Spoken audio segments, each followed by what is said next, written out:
السلام علیکم خواتین و حضرات۔ آج کی محفل میں میر تقی میر کی غزل سے چند شعروں پر گفتگو ہوگی۔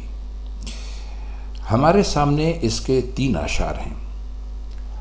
ان میں سے پہلا شعر ہے: شب ہجر میں کم تظلم کیا کہ ہمسائے گاں پر تحرم کیا۔ شب کہتے ہیں رات کو، ہجر کہتے ہیں فراق کو یا جدائی کو۔ تظلم کا مطلب ہوتا ہے فریاد۔ ہمسائے گاں جمع ہے ہمسایہ کی، یعنی پڑوسی، اور تحرم کہتے ہیں رحم کرنے کو۔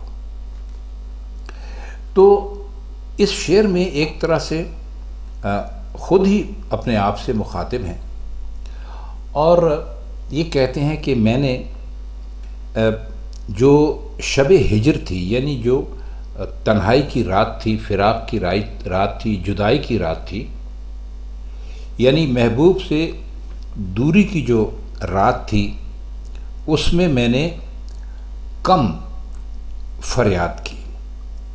فریاد کا مطلب ہے نالہ کرنا، رونا، اس بات پر احتجاج کرنا یا اس افسوس پہ زور زور سے آہوزاری کرنا کہ میرا محبوب میرے پاس نہیں ہے یا میں محبوب سے جدا ہو گیا ہوں۔ تو فرماتے ہیں کہ جب میں اس طرح کا پہلے کام کیا کرتا تھا تو جو میرے ہمسائے تھے، میرے پڑوسی تھے، وہ بڑے پریشان ہوا کرتے تھے۔ تو کہتے ہیں کہ اس مرتبہ میں نے اس رات یعنی شب ہجر میں کم فریاد کی، میں کم رویا پیٹا، میں نے کم شور و غوغا کیا، اور تو اس طرح ایسا ہے کہ جیسے میں نے جو میرے پڑوسی ہیں ان پر میں نے کوئی رحم کیا ہے۔ یعنی بات بہت صاف ہے کہ جب میر صاحب اپنے محبوب کے رنج میں، غم میں، دکھ میں، جدائی میں روتے تھے، فریاد کرتے تھے، چیختے چلاتے تھے، تو ظاہر ہے کہ اس شور سے پڑوسی پریشان ہوتے تھے۔ اور میر کا اپنا ہی ایک شعر ہے، بہت مشہور ہے، آپ نے سنا ہوگا کہ جو اس زور سے میر روتا رہے گا تو کاہے کو ہمسایہ سوتا رہے گا۔ تو کم و بیش کیفیت اس شعر میں وہی پائی جاتی ہے، لیکن یہ کیفیت ذرا منفی نہیں ہے بلکہ مثبت ہے، اور فرماتے ہیں کہ یہ میرا اپنے پڑوسیوں کے ساتھ بڑی ہمدردی ہے، بڑا میں نے ان پہ کرم کیا ہے کہ میں ہجر میں نے فریاد تو کی۔ فرماتے ہیں کہ کم تظلم کیا، نہیں فریاد تو کی لیکن کم کی، اتنی نہیں کی کہ جو میرے پڑوسی جس سے پریشان ہو جائیں۔ فریاد تو کرنی تھی کہ ظاہر ہے کہ جب وہ اپنے محبوب سے جدا ہیں اور ان کو جدائی کی ایک لمبی رات کاٹنا پڑتی ہے تو ان کو فریاد تو کرنا تھی۔ ظاہر ہے یہ کہ تو عاشق کے جو کام ہیں ان میں سے ایک کام یہ بھی ہے، لیکن کہتے ہیں کہ میں نے اپنے پڑوسیوں کا خیال کیا، ان پر تحرم کیا، یعنی ان پر رحم کیا، اور میں نے کم فریاد کی۔ دوسرا شعر ہے: کہا میں نے کتنا ہے گل کا ثبات، کلی نے یہ سن کر تبسم کیا۔ گل کہتے ہیں، آپ اچھی طرح جانتے ہیں، پھول کو۔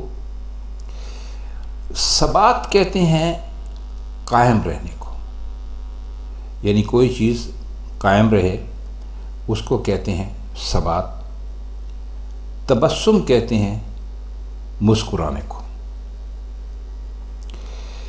اب اس شعر میں یہ یوں سمجھ لیجئے کہ یہ دنیا کی جو بے ثباتی ہے، دنیا کا جو فانی ہونا ہے، اس کی جو فطرت میں ایک دن ختم ہو جانا ہے، اس کے حوالے سے اگر اس شعر کو دیکھیں تو شاید ہم بات بہت واضح کر سکتے ہیں۔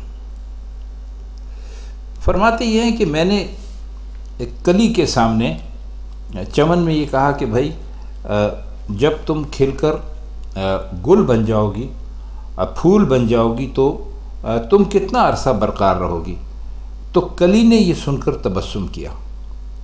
اب دیکھیے اس میں کیا خوبصورتی کے ساتھ انہوں نے بات کی ہے کہ کلی کا پھول بننے کو بھی کہا جاتا ہے کہ کلی مسکرائی تو وہ پھول بن گئی۔ اور یہاں کلی سے جب انہوں نے پوچھا کہ بھئی جب تم پھول بن جاؤ گی تو تمہیں کتنا عرصے تک تم قائم رہو گی، تمہارا ثبات کب تک رہے گا، تم اس دنیا میں کب تک جیو گی؟ تو کلی نے یہ سن کر تبسم کیا، یعنی کلی یہ سن کر مسکرائی۔ اب کلی کیوں مسکرائی؟ یہ مسکراہٹ کلی کی اپنا انجام جاننے اور میر صاحب کے بھول پن پر بھی ہو سکتا ہے۔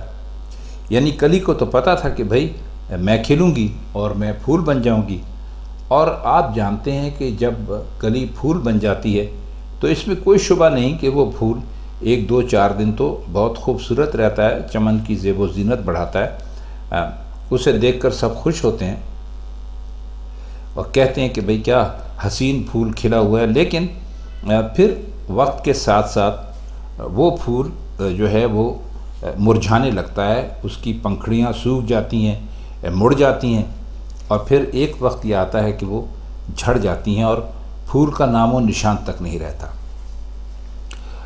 فرماتے یہ ہیں کہ میں نے جب یہ سوال کلی سے کیا تو کلی مسکرائی، اور کلی اس لیے مسکرائی کہ کلی اپنا انجام جانتی تھی۔ یعنی کلی اس وقت تک تو جب تک کہ وہ پھول نہیں بنی ثابت ہے، سالم ہے، سلامت ہے، لیکن پھول بننے کے بعد آپ کچھ نہیں کہہ سکتے کہ وہ کتنے دن باقی رہے گی۔ اس شعر کو اگر آپ دنیا کے دوسرے معاملات کے حوالے سے لیں تب بھی اس شعر میں بڑی عبرت چھپی ہوئی ہے، یعنی بڑی نصیحت ہے، بڑا سبق ہے اس کے اندر، کہ جب آپ کسی کو یہ دیکھتے ہیں کہ بھئی وہ بہت خوش ہے، بہت ترقی کر گیا ہے، بہت آگے چلا گیا ہے، تو اکثر اوقات ایسا کرنے والوں کا یہ خیال ہوتا ہے کہ یہ سب کچھ یوں ہی چلے گا، لیکن قدرت کا کارخانہ بھی کیا عجیب و غریب کارخانہ ہے کہ اس میں دھیرے دھیرے ہر چیز جو اپنے عروج کی طرف جاتی ہے اس کو بالآخر ایک زوال ہوتا ہے، اور پھر وہ زوال اس چیز کو آہستہ آہستہ ختم کر دیتا ہے۔ تو انہوں نے مثال یہاں پر کلی اور پھول کی دی ہے کہ جب تک کلی ہے اس کا اگلا مرحلہ سب کو پتہ ہے کہ پھول بنے گی، اور بہت خوبصورت پھول بنے گی، اور چند دن وہ پھول اپنی باہر دکھلائے گا بھی، لیکن آخر کار انجام وہی ہونا ہے جو ابھی ہم آپ سے بیان کر چکے ہیں۔ اس کا جو اچھا اب اس کا اگلا شعر ہے: زمانے نے مجھ جرح کش کو ندان کیا، خاک و خشت سر خم کیا۔ جرح کش کا مطلب ہوتا ہے شراب نوش، شراب پینے والا، اور ندان کہتے ہیں آخر کار کو، آخر کار، بالآخر یا انجام کار۔ اور خشت سر خم ایک اینٹ ہوتی تھی پرانے زمانے میں جو شراب کے مٹکے کا منہ ڈھکنے کے لیے استعمال ہوتی تھی۔ یعنی سر خم سے مراد یہ ہے کہ جو مٹکے کا منہ ہوتا تھا اس کو ڈھکنے کے لیے استعمال کرتے تھے۔ اب فرماتے یہ ہیں کہ اگر آپ دیکھیے تو اس شعر میں بھی میر کا اپنا جو ایک مخصوص ڈھنگ ہے، ایک وقار ہے، وہ جھلکتا ہے۔ ابھی آپ کو بتایا کہ جرح کش کے ویسے تو لغوی معنی ہیں گھونٹ گھونٹ یا بوند بوند پینے والا، اور زمانہ اس کو خاک کر دیتا ہے، لیکن پھر بھی اس کے اندر شراب نوشی کا ولولہ اس قدر رہے کہ اس کی مٹی سے وہ اینٹ بنتی ہے جو شراب کے مٹکے کو ڈھکنے کے لیے استعمال ہوتی ہے۔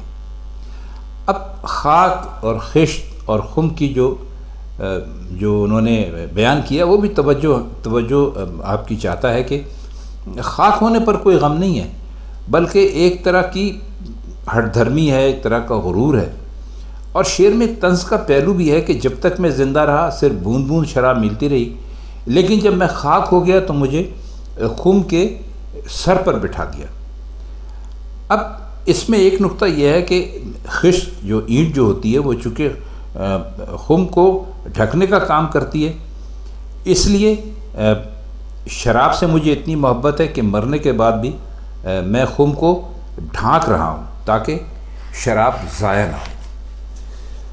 تو خواتین حضرات، یہ میر تقی میر کی غزل سے چند اشعار تھے جو ہم نے آپ کی خدمت میں پیش کیے، اور ہم آپ کو بتاتے چلیں کہ ان اشعار کے لیے، ان کی تشریح کے لیے ہم نے حضرت شمس الرحمن فاروقی مرحوم کی جو تفہیم میر ہے، شعر شورانگیز، اس سے بھی ہم نے مدد لی ہے۔ تو آج کے لیے بس اتنا ہی۔ آپ سے انشاءاللہ تعالی میر تقی میر کی کسی اور غزل میں، کسی اور غزل کے ساتھ پھر ملاقات ہوگی۔ تب تک کے لیے ہم چاہتے ہیں آپ سے اجازت۔ خدا حافظ۔